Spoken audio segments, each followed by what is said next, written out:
The late afternoon sun filtered through the dense canopy of oak and maple trees, casting dappled shadows on the narrow hiking trail. Jake Thompson, a rugged man in his mid-30s with kind brown eyes and a few days' worth of stubble, led his 9-year-old daughter, Ella, along the path.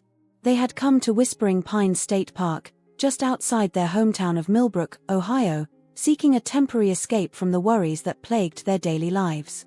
Jake had been struggling to make ends meet ever since his wife, Sarah, passed away 2 years ago. The medical bills from her prolonged illness had left him drowning in debt, and raising Ella on his own while working 2 jobs was taking its toll. But today, he had promised Ella an adventure, a chance to breathe in the crisp autumn air and forget about their troubles, if only for a few hours. Ella skipped along beside him, her bright red sneakers kicking up small clouds of dust with each step. Her pigtails bounced in rhythm with her movements, and her freckled face was alight with excitement. She clutched a small notebook in one hand, determined to sketch any interesting plants or animals they might encounter on their nature walk. "Dad, look!" Ella exclaimed, pointing to a cluster of vibrant orange mushrooms growing at the base of a gnarled old tree. "Can we stop so I can draw them?" Jake smiled, his heart warming at his daughter's enthusiasm. "Sure thing, sweet pea.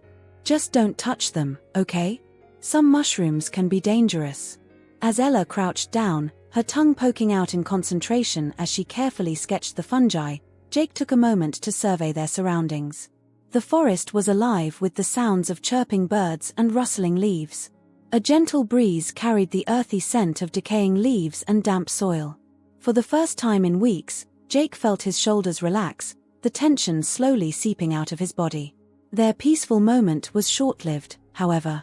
As Jake's gaze swept across the undergrowth, something caught his eye, a flash of dirty white fur partially hidden behind a thick bush about 20 yards off the trail.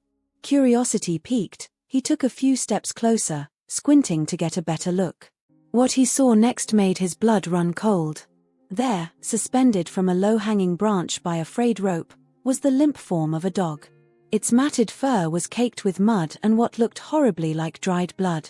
Jake's heart began to race, a mix of shock and horror washing over him. "Ella," he called, his voice tight with barely controlled emotion, "stay there for a minute, okay? I need to check something out." But Ella, always perceptive, had already sensed the change in her father's demeanor. She rose to her feet, clutching her notebook to her chest. "Dad, what's wrong?" Jake hesitated, torn between shielding his daughter from the grisly sight and needing her close in case of danger. In the end, his protective instincts won out. "Come here, sweetie, but stay behind me." Together, they cautiously approached the hanging dog. As they drew nearer, Jake's stomach churned with a mixture of revulsion and anger. Who could do such a thing to an innocent animal? Ella gasped as she peeked around her father's leg, her small hand gripping his jeans tightly. "Daddy," she whispered, her voice trembling, is it dead?" Jake was about to confirm her fears when he noticed something, a barely perceptible rise and fall of the dog's chest.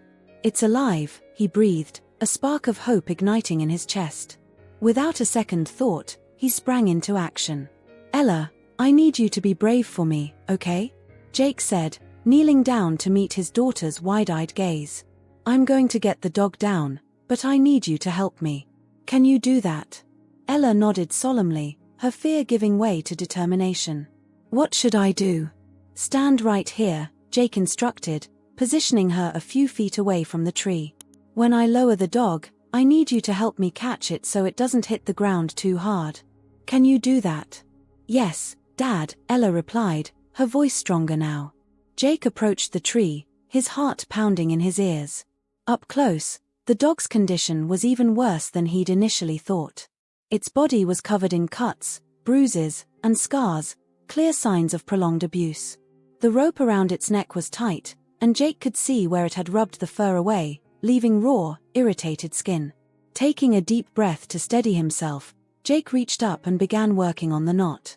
His fingers trembled slightly, a mix of adrenaline and fear coursing through his veins. What if the dog lashed out when he freed it?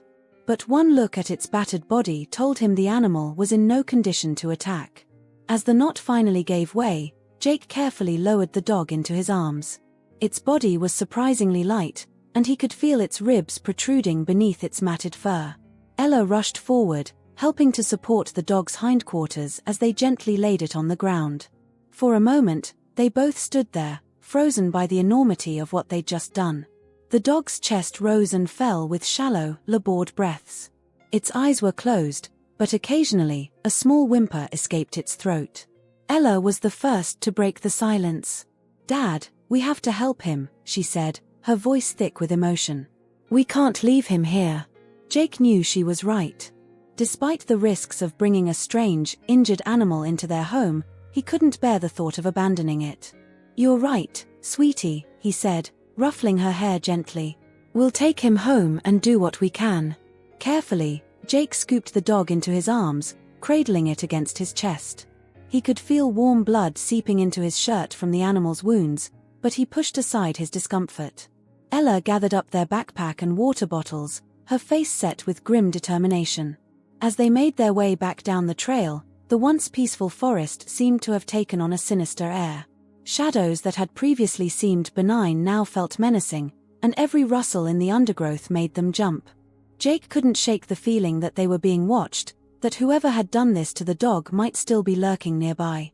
Ella walked close to her father, one hand clutching the hem of his jacket. "Do you think he'll be okay?" she asked in a small voice. Jake looked down at the bundle in his arms, at the dog's scarred muzzle and closed eyes. He wanted to reassure his daughter, to tell her that everything would be all right, but he couldn't bring himself to make promises he wasn't sure he could keep. "I don't know, sweetie," he said honestly. "But we're going to do everything we can to help him. Sometimes, that's all we can do, our very best." As they emerged from the forest and made their way to their beat-up old pickup truck, Jake's mind raced with questions. Who had done this? Were there more dogs out there suffering the same fate? And what would they do if they couldn't save this one? But as he looked at Ella's determined face, he felt a surge of pride and love. His daughter's compassion and bravery in the face of such cruelty gave him hope. Whatever challenges lay ahead, they would face them together. With the injured dog safely settled on a blanket in the backseat and Ella keeping watch over it, Jake started the engine.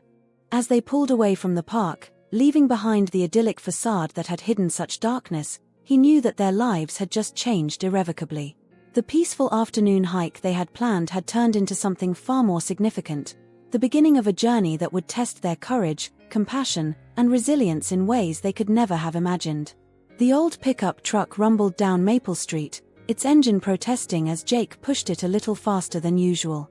Every few seconds, his eyes darted to the rearview mirror, checking on Ella and their unexpected passenger in the backseat.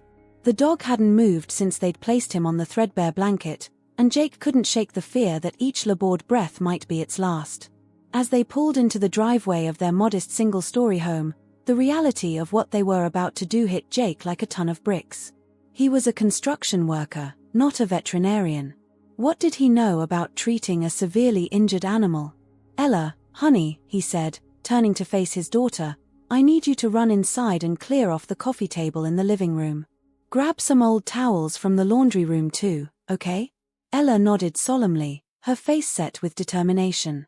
She scrambled out of the truck and dashed towards the house, pigtails flying behind her. Jake took a deep breath, steeling himself for what came next. Gently, he gathered the dog into his arms, wincing as he felt warm blood seeping into his shirt. The animal whimpered softly but didn't struggle. Inside, Ella had worked quickly. The coffee table was cleared, covered with an old sheet, and surrounded by towels. Jake carefully laid the dog down, his heart aching at how small and vulnerable it looked. "What do we do now, Dad?" Ella asked, her voice barely above a whisper. Jake ran a hand through his hair, mind racing. "First, we need to clean him up and see how bad the injuries are. Can you get the first aid kit from the bathroom?" As Ella scurried off, Jake filled a bowl with warm water and grabbed a clean washcloth. He began gently cleaning the mud and dried blood from the dog's fur, revealing a coat that might once have been white. Ella returned with the first aid kit, her arms also full of supplies she thought might be useful: hydrogen peroxide, antibiotic ointment, even a bottle of children's pain reliever. "Good thinking, sweetie," Jake said, managing a small smile. "Now, let's see what we're dealing with." Together, they worked methodically, cleaning and assessing each wound. The dog had numerous cuts and abrasions, some old and partially healed, others fresh and angry-looking. There was a particularly nasty gash on its left hind leg that worried Jake. It looked deep and was still oozing blood. As they worked, Jake talked softly, both to calm Ella and the dog. "You're doing great, buddy.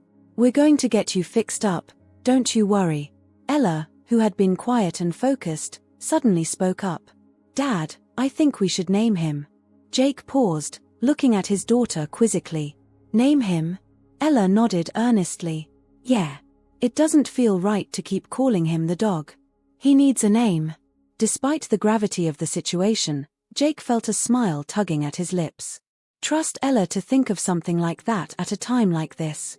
"Okay, sweetie. What do you think we should call him?" Ella studied the dog for a moment, her brow furrowed in concentration. "How about Max? It's a strong name, and he needs to be strong to get better." "Max," Jake repeated, testing the name out. "I like it. Max it is." As if in response, the newly christened Max let out a small whine. Jake chose to take it as a sign of approval. They continued their work, Jake applying antibiotic ointment to the wounds while Ella held Max still and whispered words of encouragement. The dog's breathing seemed to steady somewhat, though Jake knew they were far from out of the woods. As night fell, they had done all they could with their limited knowledge and supplies. Max lay bundled in clean blankets, his wounds dressed as best as they could manage. Jake had managed to coax him into drinking a little water, which he took as a good sign. Ella yawned widely, the events of the day finally catching up with her. Jake glanced at the clock, surprised to see it was well past her usual bedtime. "Time for bed, sweet pea," he said gently. "You've been a real trooper today." Ella's eyes widened in alarm. "But what about Max? We can't leave him alone." Jake hesitated, torn between his daughter's need for rest and her obvious concern for their new charge. "How about this?" he suggested. "We can take turns keeping an eye on him through the night. I'll take the first watch, and I'll wake you up in a few hours so you can have a turn." "Deal?" Ella considered this for a moment before nodding reluctantly. "Okay, but promise you'll wake me up if anything changes." "I promise," Jake said solemnly. After Ella had changed into her pajamas and brushed her teeth, she insisted on coming back to say goodnight to Maximum. She knelt beside the coffee table, gently stroking the top of the dog's head. "Good night, Max," she whispered. "You're safe now. We're going to take care of you, I promise." As Jake tucked Ella into bed, he felt a swell of pride and love for his daughter. Her compassion and strength in the face of such a challenging situation amazed him. "You did good today, kiddo," he said, kissing her forehead. "Your mom would be proud." Ella's eyes glistened with unshed tears at the mention of her mother, but she smiled bravely. "Do you think she'd like Max?" Jake chuckled softly. "I think she'd love him. And she'd love how brave and kind you've been." Once Ella had drifted off to sleep, Jake returned to the living room, settling into the armchair next to the coffee table.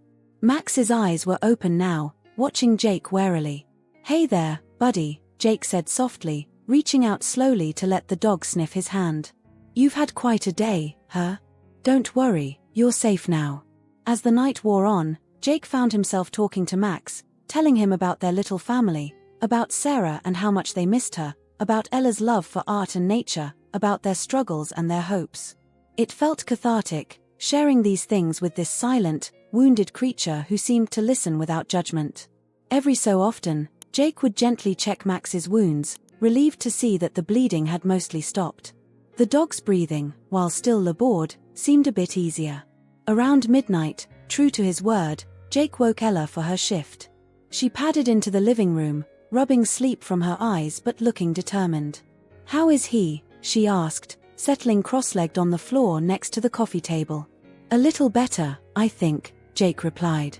"Remember, if anything changes or if you're worried, come wake me up right away, okay?" Ella nodded seriously. "I will, Dad. You can count on me." As Jake headed to bed, he paused in the doorway, looking back at the scene in the living room. Ella sat vigilant by Max's side, her small hand resting gently on his fur, whispering what sounded like a story about a brave dog who overcame all odds. Despite his exhaustion and the uncertainty of what lay ahead, Jake felt a glimmer of hope. Whatever happened, they would face it as a family that now, unexpectedly, included a battered but resilient dog named Max. The next morning dawned grey and drizzly, matching the somber mood in the Thompson household. Jake had taken over from Ella again in the early hours, and now sat nursing a cup of strong coffee, his eyes gritty from lack of sleep. Max had made it through the night, which Jake took as a positive sign. The dog seemed a bit more alert, his eyes following Jake's movements around the room. He had even managed to lap up a little more water and nibble at some soaked dog kibble that Ella had run to borrow from their neighbor's pet supplies. As Ella stirred and came into the living room, still in her pajamas, her first words were, "How's Max?" Jake smiled tiredly. "He's hanging in there, sweetie. But I think we need to get him to a vet today. There's only so much we can do on our own." Ella's face fell. "But, can we afford it?" she asked hesitantly, showing a maturity beyond her years in her awareness of their financial struggles. Jake sighed, running a hand through his hair. It was a valid question, and one that had been nagging at him all night. Vet bills could be astronomical, and they were already stretched thin. But looking at Max's battered body and Ella's hopeful face, he knew they had to try. "We'll figure it out," he said, trying to sound more confident than he felt. "Maybe they'll let us work out a payment plan or something." After a quick breakfast, Jake made some calls while Ella sat with Max, reading to him from her favorite book of animal stories. Most of the vets in town couldn't take an emergency case, but finally, Jake got lucky. A newly opened clinic on the outskirts of Millbrook agreed to see Max right away. Loading Max into the truck was a delicate operation. The dog whimpered in pain despite their gentle handling, and Jake felt a renewed surge of anger towards whoever had hurt this animal so badly. The Healing Paws Veterinary Clinic was a small, modern building with a cheerful blue awning. As they carried Max inside, they were greeted by Dr. Samantha Chen, a young vet with kind eyes and a reassuring smile. "Let's get this brave fellow into exam room 2, she said, leading the way. What followed was an intense hour of examination, x-rays, and treatment. Dr. Chen worked efficiently, explaining each step to Jake and Ella as she went along. Max, to everyone's surprise, remained remarkably calm throughout the ordeal, as if he understood they were trying to help him. Finally, Dr. Chen stepped back, peeling off her gloves with a sigh. "Well, he's certainly been through a lot, but I think with proper care, he has a good chance of recovery." Jake felt a weight lift from his shoulders. "That's great news, isn't it, Ella?" he said, squeezing his daughter's hand.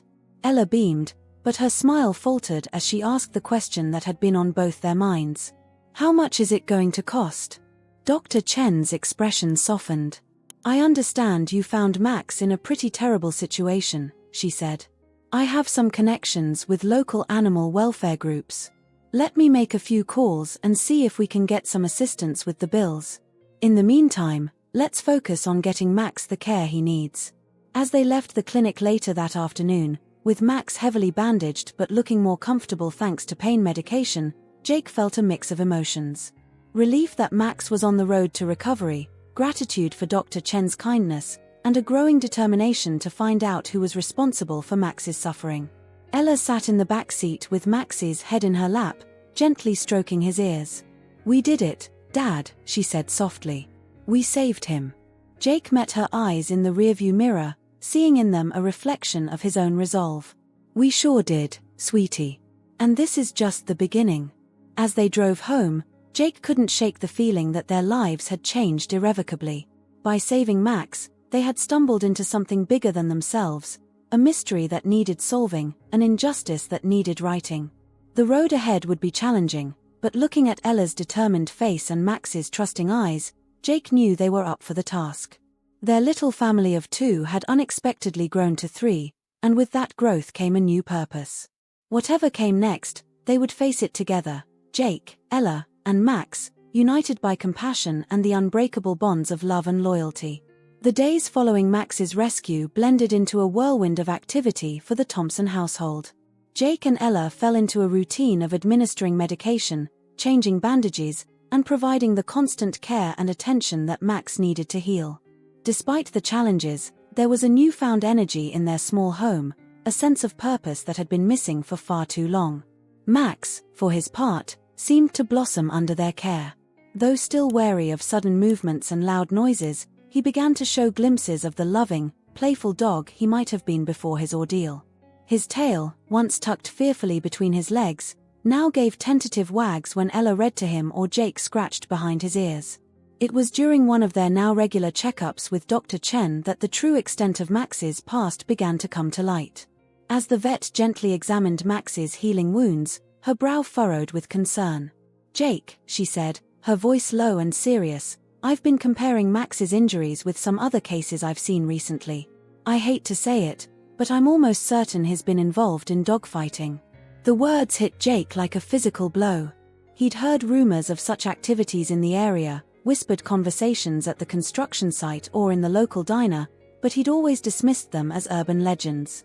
The idea that such cruelty could be happening in their quiet town seemed unthinkable. "Dogfighting?" Ella echoed, her young face clouding with confusion and distress. "You mean people make dogs fight each other? But why would anyone do that?" Dr. Chen sighed, her eyes sad. "I'm afraid some people do it for entertainment or to make money, Ella. It's illegal and very cruel to the animals involved." Jake felt a surge of protective anger, both for Max and for his daughter's lost innocence. "Is there anything we can do?" he asked, his voice tight with emotion. "Report it to someone?" Dr. Chen nodded, reaching for a notepad on her desk. "I've already been in touch with local animal welfare groups about Max's case. There's a volunteer named Lisa who's been working to expose these operations. I think you should talk to her." As they left the clinic with Lisa's contact information in hand, Jake couldn't shake the feeling that they were standing on the edge of something much bigger and more dangerous than they'd initially realized. Ella walked beside him, uncharacteristically quiet, her hand clutching Max's leash tightly. "Dad," she said finally as they reached the truck, "we have to help stop this, don't we? We can't let other dogs get hurt like Max was." Jake looked down at his daughter, seeing the determination in her eyes that mirrored his own feelings. He knelt down to her level, placing a hand on her shoulder. "You're right, sweetie. It won't be easy, and it might even be a little scary sometimes, but we have to try. Are you sure you're up for it?" Ella nodded solemnly, reaching out to stroke Max's head. "I'm sure. Max needs us to be brave for him and all the other dogs." That evening, after Ella had gone to bed, Jake made the call to Lisa. The woman's voice was warm but tinged with caution as she agreed to meet them the next day at a local coffee shop. Sleep was elusive that night. Jake tossed and turned, his mind racing with questions and concerns. What had they gotten themselves into? Was he putting Ella in danger by pursuing this? But every time doubt crept in, he thought of Max, of the scars that marked his body and the fear that still lingered in his eyes, and he knew they couldn't turn back now. The Cozy Corner Cafe was bustling with the Saturday morning crowd when Jake and Ella arrived, Max in tow. They spotted Lisa immediately, a woman in her mid-40s with curly red hair and a no-nonsense expression that softened as soon as she saw Maximum. "You must be Jake and Ella," she said, extending her hand. "And this handsome fellow must be Maximum. I'm Lisa Reeves." As they settled into a corner booth, Lisa's demeanor turned serious. "I want to thank you both for what you've done for Max, and for being willing to help further. But I need you to understand, what we're dealing with here is dangerous. The people involved in dogfighting aren't just cruel, they're often connected to other criminal activities." Jake nodded, feeling a chill run down his spine. "We understand. But we can't just sit back and do nothing, knowing what's happening to these animals." Lisa smiled grimly. "I was hoping you'd say that. Now, let me tell you what we know so far." Over the next hour, Lisa painted a disturbing picture of the dogfighting ring operating in and around Millbrook. She spoke of a man known only as Red, believed to be the ringleader, and his network of associates who sourced dogs, arranged fights, and handled the substantial amounts of money that changed hands at these events. "We've been trying to gather enough evidence for the police to make arrests," Lisa explained, "but it's been challenging. These operations are mobile and secretive. By the time we get a lead, they've usually moved on." Ella, who had been listening intently while feeding Max small treats under the table, spoke up. "But now we have Maximum. His proof of what they're doing, right? Lisa reached out to pat Ella's hand. "You're absolutely right, Ella. Max is incredibly important evidence. But we need more. We need to find out where these fights are happening, who's involved, and ideally, catch them in the act." As Lisa outlined their next steps, gathering information, watching for suspicious activities, carefully documenting everything, Jake felt a mix of determination and apprehension. This was far beyond anything he'd ever imagined doing, but looking at Max, peacefully dozing at their feet, he knew they had no choice. Over the next few weeks, Jake found himself living a double life. By day, he went to work at the construction site, kept up with Ella's school activities, and cared for Maximum. But in the evenings and on weekends, he and Ella became amateur detectives. They drove around the outskirts of town, noting down locations of abandoned buildings or isolated properties that could potentially host dogfights. Jake struck up conversations with his co-workers and locals at the diner, carefully probing for any gossip or rumors about Red and his operation. Ella, for her part, kept her ears open at school, knowing that kids often overheard things their parents didn't realize they were saying. It was Ella who stumbled upon their first significant lead. She came home from school one day, her face flushed with excitement and anxiety. "Dad," she said breathlessly, "I overheard Tyler Johnson in class today. He was bragging to his friends about how his older brother took him to see some real action last weekend. He mentioned dogs and betting, and a place called Old Miller's Farm." Jake's heart raced. Old Miller's Farm was an abandoned property on the outskirts of town, one of the locations they'd noted as suspicious. "Good work, sweetie," he said, trying to keep his voice calm. "We need to tell Lisa about this right away." That night, after a hushed phone conversation with Lisa, Jake sat on the edge of Ella's bed, Max curled up at her feet. "Ella, honey, I need you to listen carefully," he said, his voice serious. "You've done an amazing job helping with this investigation, but I think things might start getting more dangerous from here on out. I need you to promise me that you'll be extra careful, okay? Don't talk to anyone else about what we're doing, not even your best friends." Ella nodded solemnly, her eyes wide. "I promise, Dad." "Are you scared?" Jake paused, considering his answer carefully. "A little," he admitted. "But sometimes being brave means doing the right thing even when you're scared. Your mom taught me that." Ella smiled at the mention of her mother, reaching out to hug her father tightly. "She'd be proud of us, wouldn't she? For helping Max and trying to stop the bad guys." Jake felt a lump form in his throat. "Yeah, sweetie. She'd be incredibly proud." As he turned out Ella's light and headed to his own room, Jake's mind was a whirlwind of thoughts and emotions. They were on the verge of uncovering something big, something that could potentially put an end to the cruelty that had nearly cost Max his life. But at what risk to themselves? Jake glanced at the framed photo of Sarah on his bedside table, her smile frozen in time. "I could use some of your courage right about now, honey," he whispered. In the quiet of the night, as Jake lay awake planning their next move, he couldn't shake the feeling that they were standing on the precipice of something that would change their lives forever. The darkness they were uncovering was deep and threatening, but the light of their compassion and determination burned even brighter. Whatever came next, Jake knew one thing for certain. He, Ella, and Max were in this together, bound by love, united in their quest for justice. As he finally drifted off to sleep, his last thought was a silent promise to Sarah, to Max, and to all the other animals suffering in silence: "We won't let you down. We'll see this through to the end, no matter what it takes." The crisp autumn air had given way to the first biting chill of winter in Millbrook. As Jake Thompson pulled his worn jacket tighter around himself and trudged up the walkway to his front door, he couldn't shake the feeling that the cold wasn't just in the air, but had seeped into the very atmosphere of the town he'd called home for so long. It had been 3 weeks since their meeting with Lisa Reeves, and in that time, Jake and Ella's quest to uncover the truth about the dogfighting ring had taken on a life of its own. What had started as a mission to help Max had grown into something much larger and, if Jake was honest with himself, much more dangerous than he'd ever anticipated. As he reached for his keys, something caught his eye, a small, folded piece of paper tucked into the crack of the door frame. His heart racing, Jake snatched it up and quickly glanced around, but the street was empty in the gathering dusk.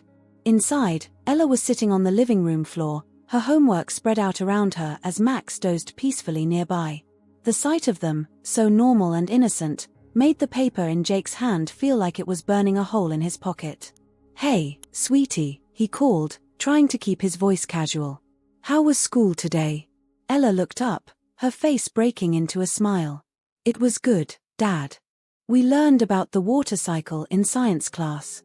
Did you know that the water we drink today could be the same water that dinosaurs drank millions of years ago?" Jake forced a chuckle, marveling at his daughter's ability to find wonder in the world even as shadows gathered around them. "That's pretty cool, kiddo. Listen, I've got to make a quick phone call. Why don't you take Max out for a short walk while I do that?" Once Ella and Max were out the door, Jake unfolded the paper with trembling hands.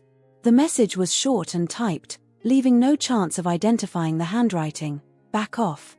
You don't know what you're getting into. This is your only warning." Jake's blood ran cold. He'd known they were taking risks, but this made it all too real. With shaking fingers, he dialed Lisa's number. "Jake. What's wrong?" Lisa's voice was tense, sensing the urgency in his silence. "We got a warning," Jake said, his voice barely above a whisper. "A note left at our door. Lisa, they know where we live. They know about us." There was a pause on the other end of the line. When Lisa spoke again, her voice was calm but steely. "Okay, Jake, listen to me carefully. This is serious, but it's not unexpected. They're trying to scare you off. We need to meet, but not over the phone. Can you come to the animal shelter tomorrow morning? Bring Ella and Maximum." After hanging up, Jake sank onto the couch, his mind reeling. He was still sitting there when Ella and Max returned from their walk, cheeks flushed from the cold air. "Dad, are you okay?" Ella's voice snapped Jake back to the present. He looked at his daughter, her eyes wide with concern, and made a decision. He couldn't keep her in the dark, not about this. "Come here, sweetie," he said, patting the spot next to him on the couch. "We need to talk." As Ella settled beside him, Max resting his head on her lap, Jake took a deep breath. "Remember how we talked about being careful with our investigation?" Ella nodded solemnly. "Well, it looks like the bad guys might know what we're doing. They left us a note asking us to stop." Ella's eyes widened, a mix of fear and determination flashing across her face. "Are they going to hurt us, Dad?" Jake pulled her close, wishing he could shield her from all of this. "I don't think so, honey. They're just trying to scare us. But we need to be extra careful now, okay? No talking about this to anyone at school, and I want you to stay close to me or Mrs. Johnson next door when I'm at work." To Jake's surprise, Ella's face set in a determined frown. "We're not going to stop, are we, Dad? We can't let them win. Max needs us, and so do all the other dogs." Pride swelled in Jake's chest, mingled with a sharp pang of worry. His little girl was growing up too fast, forced to confront the harsh realities of the world. But her courage gave him strength. "You're right, sweetie. We're not going to stop. But we are going to be smarter and more careful." The next morning, they arrived at the Millbrook Animal Shelter just as Lisa was unlocking the doors. The shelter was a haven for strays and abandoned pets, a place where Lisa volunteered when she wasn't working on her investigations. As they walked in, the cacophony of barks and meows filled the air. Lisa led them to a small office in the back, closing the door to muffle the noise. "I'm so sorry about the warning, Jake," she said, her face etched with concern. "But in a way, this is good news. It means we're getting close enough that they're worried." As Lisa laid out their next steps, increasing security measures, being more discreet in their investigations, possibly involving the local police, Jake felt a mix of determination and fear. This was no longer just about saving dogs, it was about standing up to the darkness that had taken root in their community. Ella, who had been quietly petting Max, suddenly spoke up. "Ms. Lisa, do you think Red knows about Max? Do you think he's looking for him?" The question hung in the air, heavy with implications. Lisa knelt down to Ella's level, her voice gentle but firm. "It's possible, Ella. Which is why we need to be extra careful with Maximum. He's not just your pet now, he's important evidence of what these people are doing." As they left the shelter, the weight of their situation settled over Jake like a heavy blanket. He'd always thought of Millbrook as a safe place, a good town to raise a family. Now, every shadow seemed to hide a threat, every passing car a potential danger. Over the next few days, Jake found himself jumping at every unexpected sound, his eyes constantly scanning for anything out of place. He installed new locks on the doors and windows, and even considered buying a security system, though their tight budget made that a challenge. Ella, for her part, seemed to have taken on a protective role with Maximum. She insisted on sleeping with her bedroom door open so she could hear if anyone tried to break in, and Jake often found her whispering reassurances to the dog when she thought no one was listening. It was on a chilly Saturday afternoon, as Jake was raking leaves in the front yard with Max lounging nearby, that he first noticed the car. A dark sedan with tinted windows, moving slowly down their street. As it passed their house, Jake could feel eyes on him, though he couldn't see through the darkened glass. The car circled the block twice more before disappearing, leaving Jake with a cold knot of fear in his stomach. They were being watched. That night, after Ella had gone to bed, Jake sat at the kitchen table, a cup of cold coffee forgotten in front of him. The enormity of what they were facing pressed down on him. He was just a construction worker, a single dad trying to make ends meet. How had he ended up in the middle of this dangerous game? As if sensing his distress, Max padded into the kitchen, resting his head on Jake's knee. Jake absently scratched behind the dog's ears, drawing comfort from his steady presence. "What are we going to do, buddy?" Jake murmured. "How do we keep everyone safe and still do the right thing?" Max's only response was to press closer, his warm weight a reminder of why they had started this journey in the first place. The next morning, Jake woke to the sound of Ella's frightened voice. "Dad! Dad, come quick!" Heart pounding, Jake rushed to the front door where Ella stood, her face pale. On their front porch, spray-painted in angry red letters, was a single word: stop. As Jake stared at the crude warning, his arm around a trembling Ella, he knew they had reached a crossroads. The threats were escalating, the danger becoming more real with each passing day. He thought of Ella, of Max, of the life they had built here in Millbrook. Was it worth risking it all? But then he remembered the scars on Max's body, thought of all the other animals still suffering, and the nameless, faceless victims of the criminals behind it all. He looked down at Ella, saw the mix of fear and determination in her eyes, and knew what they had to do. "It's going to be okay, sweetie," he said, his voice steadier than he felt. "We're not going to let them scare us. We're going to fight back, and we're going to win." As they stood there, a family united against the encroaching darkness, Jake silently vowed to see this through, no matter the cost. The road ahead would be dangerous, but with Ella's courage, Max's loyalty, and the memory of Sarah's strength guiding them, he believed they could face whatever challenges lay ahead. The battle lines had been drawn. In this quiet town of Millbrook, a most unlikely trio, a grieving widower, a brave little girl, and a rescued fighting dog, were preparing to take a stand against cruelty and corruption. The threats and tension were real, but so was their determination. The next move would be theirs, and they intended to make it count. The days following the spray-painted threat were a blur of activity for the Thompson family. Jake, driven by a mixture of fear and determination, threw himself into gathering every scrap of evidence they could find. Ella, showing wisdom beyond her years, became his steadfast partner in this dangerous endeavor. Their living room transformed into a makeshift command center. A large map of Millbrook and its surrounding areas covered one wall, dotted with pins and sticky notes marking potential dogfighting locations. Notebooks filled with hastily scribbled observations and overheard conversations littered the coffee table. And through it all, Max kept a watchful eye, as if he understood the gravity of their mission. Lisa became a frequent visitor, often arriving under the cover of darkness to share new information or strategize their next move. It was during one of these late-night meetings that a plan began to take shape. "We need hard evidence," Lisa said, her voice low and urgent. "Photos, videos, anything that can prove beyond a doubt what's happening. The police can't act on rumors and suspicions alone." Jake nodded, running a hand through his hair. "But how do we get that without putting ourselves in danger? They're already watching us." A thoughtful silence fell over the room, broken only by the soft snoring of Max, who had fallen asleep at Ella's feet. It was Ella who finally spoke up, her voice small but determined. "What if we use Max?" she suggested. All eyes turned to her as she continued, "Not to fight, of course. But maybe we could pretend we want to sell him back to them. We could wear a hidden camera or something." Jake's initial reaction was to dismiss the idea outright. It was too dangerous, too risky. But as he looked at Lisa, he saw a spark of excitement in her eyes. That could actually work," Lisa said slowly. "It's risky, yes, but it might be our best shot at getting the evidence we need." Over the next week, they carefully crafted their plan. Lisa reached out to her contacts in law enforcement, securing their cooperation and the necessary equipment. Jake, with a lump in his throat, made the call that would set everything in motion.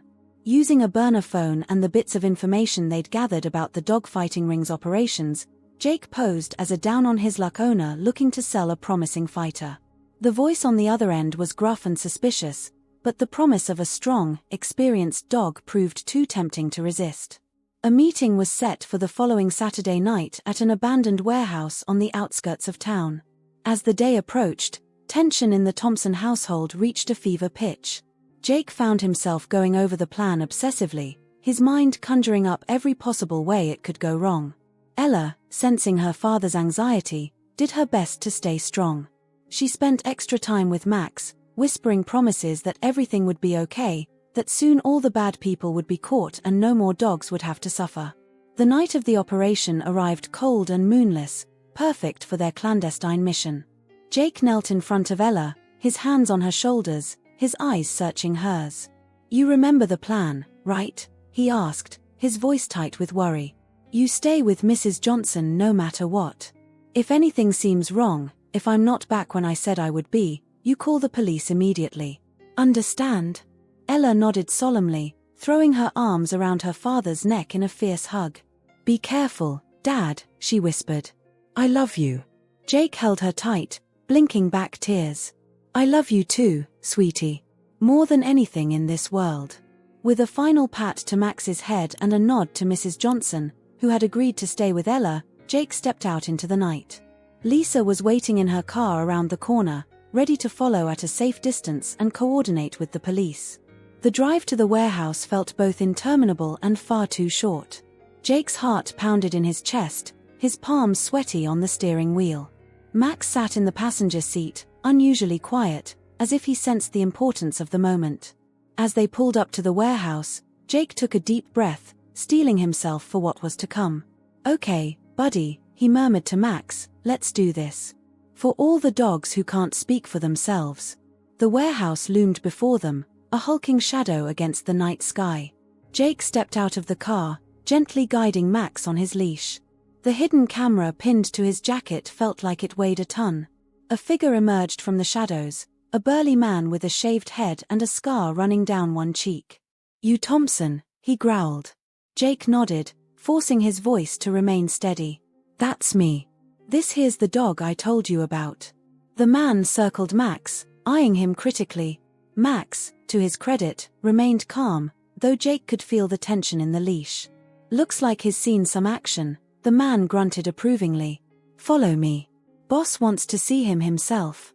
Jake's heart leapt. Could they actually be about to meet the elusive Red? He followed the man into the warehouse, the musty air thick with tension and the faint sounds of barking dogs. They were led to a small office at the back of the warehouse. As they entered, Jake's eyes widened. The room was filled with trophies and photographs of victorious fighting dogs. Detailed ledgers lay open on a desk, and a calendar on the wall was marked with dates and locations, undoubtedly a schedule of fights. A tall, lean man with graying red hair stood from behind the desk.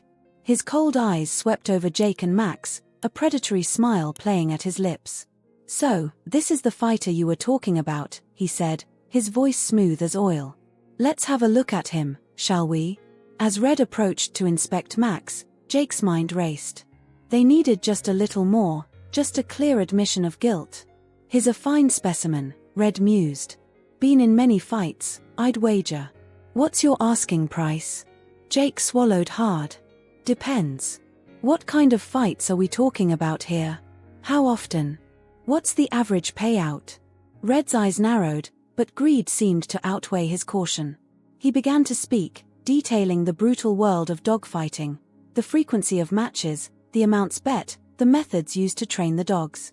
Jake felt sick to his stomach, but he forced himself to keep a neutral expression. They were getting it all on camera. This was the evidence they needed. Suddenly, a commotion erupted outside the office. Shouts and the sound of running feet filled the air. Red's face contorted with rage as he realized what was happening. "You set me up," he snarled, lunging at Jake. What happened next was a blur of motion and noise. Max, loyal to the end, leapt to Jake's defense, knocking Red off balance. Jake stumbled backwards, his back hitting the wall as Red regained his footing and came at him again. Just as Jake braced himself for the impact, the office door burst open. Police officers flooded in, weapons drawn, shouting orders. In a matter of moments, it was over. Red and his associates were in handcuffs, and Jake found himself being helped to his feet by a concerned officer. As Jake was led out of the warehouse, still dazed from the sudden turn of events, he saw Lisa rushing towards him. "Jake, are you all right? Did you get it?" Jake nodded, a mix of relief and disbelief washing over him. "We got it. We got everything." The next few hours passed in a whirlwind of police statements and medical checkups. It was nearly dawn by the time Jake was finally cleared to go home. As he pulled into his driveway, exhaustion weighing heavily on him, he saw the front door fly open. Ella ran out in her pajamas, Mrs. Johnson close behind. "Dad," she cried, throwing herself into his arms. Jake held his daughter close, breathing in the scent of her hair, feeling the warmth of her small body against his. Max circled them, tail wagging, adding his own welcome home. "It's over, sweetie," Jake murmured, his voice thick with emotion. "We did it. The bad guys can't hurt any more dogs." As they stood there in the soft light of dawn, a family reunited, Jake felt a profound sense of peace wash over him. They had faced darkness and danger, and emerged stronger for it. They had given a voice to the voiceless, brought light to the shadows. In that moment, Jake knew that whatever challenges life might bring, they would face them together. Jake, Ella, and Max, bound by love, courage, and the unshakable belief in doing what's right. The sun rose over Millbrook, heralding not just a new day, but a new chapter in their lives. The road ahead was uncertain, but for the first time in a long while, Jake looked to the future with hope and anticipation. They had made a difference, and that was just the beginning. The weeks following the dramatic takedown of Red's dogfighting ring passed in a whirlwind of activity for the Thompson family. Jake found himself thrust into the spotlight, fielding calls from local news stations and even a few national outlets. The story of a single dad and his daughter, along with their rescued dog, taking on a criminal organization had captured the public's imagination. At first, the attention was overwhelming. Jake, used to the relative anonymity of his construction work, felt uncomfortable with cameras pointed at him and microphones thrust in his face. But Ella, showing a poise beyond her years, seemed to thrive in these moments. She spoke passionately about their experience, her eyes shining as she described how they had fought to save Max and other dogs like him. "We couldn't just sit back and do nothing," Ella said during one interview, her hand resting protectively on Max's head. "Max needed us, and we knew there were other dogs out there who needed help too. Sometimes you have to be brave, even when you're scared." Her words resonated with people across the country, sparking conversations about animal welfare and the importance of community action. Letters and emails poured in, many from children inspired by Ella's courage and compassion. As the media frenzy began to die down, Jake found himself reflecting on their journey. The dangers they had faced, the fears they had overcome, it all seemed surreal now. But the changes in their lives were very real and, Jake realized, very positive. Max, once a traumatized and fearful dog, had blossomed into a loving and playful companion. His physical scars were healing, and though he still had moments of anxiety, especially around loud noises, he had come to trust Jake and Ella completely. Watching Max romp in their backyard, his tail wagging and eyes bright, Jake felt a profound sense of accomplishment. Ella, too, had grown from the experience. Her teachers reported that she had become more confident in class, often leading discussions about animal rights and community responsibility. She had started a club at school dedicated to raising awareness about animal welfare, and was constantly coming up with new ideas for fundraisers and education campaigns. One evening, as Jake was helping Ella with her homework, she looked up at him with a serious expression.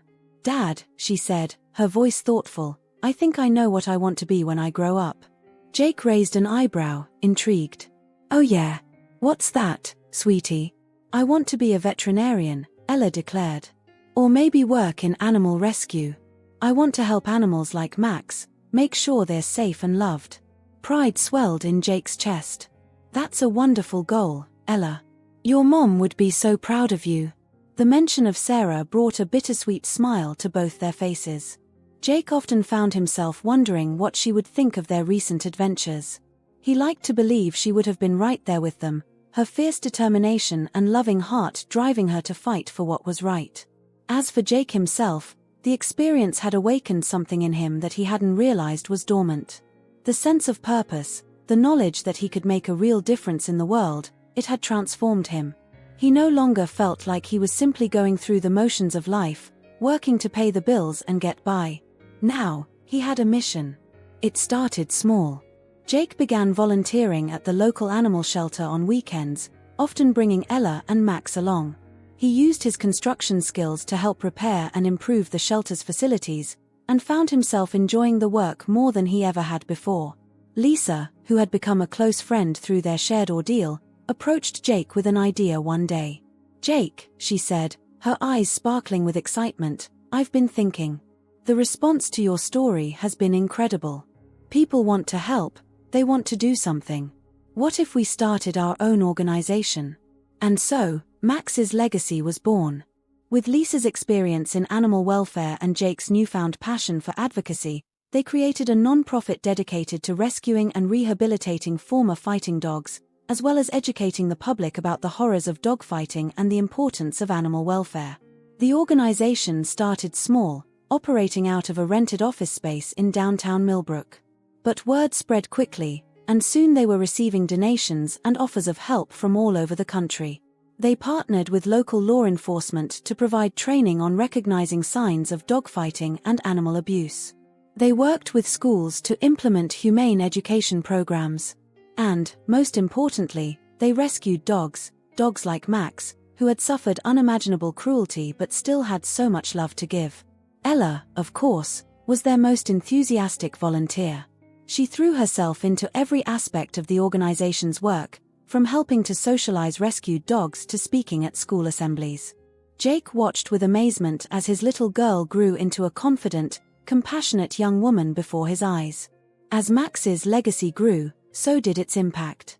They began to receive calls from other communities dealing with dogfighting rings, offering guidance and support. Jake found himself traveling to speak at conferences and testify before state legislatures, advocating for stronger animal protection laws. It wasn't always easy. There were late nights and early mornings, financial struggles, and moments of doubt. But every time Jake felt overwhelmed, he would look at Max, now the official spokesdog for the organization, and remember why they had started this journey in the first place. 3 years after the night they had brought down Red's operation, Jake stood on a small stage in Millbrook's community center. Before him was a crowd of familiar faces, friends, neighbors, volunteers, and supporters of Max's legacy. They had gathered to celebrate the organization's achievements and to honor the dogs they had saved. As Jake looked out at the sea of faces, he felt a lump form in his throat. So much had changed in these past few years. The scared, struggling single dad he had been seemed like a distant memory. In his place stood a man who had found his purpose, who had made a real difference in the world. "When we first rescued Max," Jake began, his voice steady despite the emotion he felt, "we had no idea where that one act of kindness would lead us. We were just trying to do the right thing, to help one dog in need. But that one decision set us on a path that has changed not only our lives but the lives of countless animals and people in our community and beyond." He paused, looking down at Max, who sat faithfully by his side on the stage. "Max taught us about resilience, about the incredible capacity for love and forgiveness that exists in every living being. He showed us that even in the darkest situations, there is always hope. And he inspired us to be the voice for those who cannot speak for themselves." As Jake continued his speech, detailing the organization's achievements and future goals, he caught Ella's eye in the front row. She sat tall and proud, her face beaming with joy and determination. Beside her was an empty chair, and Jake could almost imagine Sarah sitting there, her eyes shining with love and pride. "We've come a long way," Jake concluded, "but our work is far from over. There are still animals out there who need our help, still battles to be fought and won. But I stand here today filled with hope, because I've seen the incredible things that can happen when a community comes together, when we choose compassion over cruelty, action over apathy." As applause filled the room, Jake felt a sense of peace wash over him. They had faced darkness and emerged stronger, kinder, more purposeful. They had turned a tragedy into a force for good, creating a legacy that would continue to touch lives for years to come. Later that night, as Jake tucked Ella into bed, a routine they still maintained even though she insisted she was too old for it, she looked up at him with serious eyes. "Dad," she said softly, "do you think we made a difference?" "Really?" Jake smiled, brushing a strand of hair from her forehead. "Absolutely, sweetie. We made a huge difference. And we're going to keep making a difference, every single day." As he turned out the light and headed to his own room, Max padding softly behind him, Jake felt a profound sense of gratitude.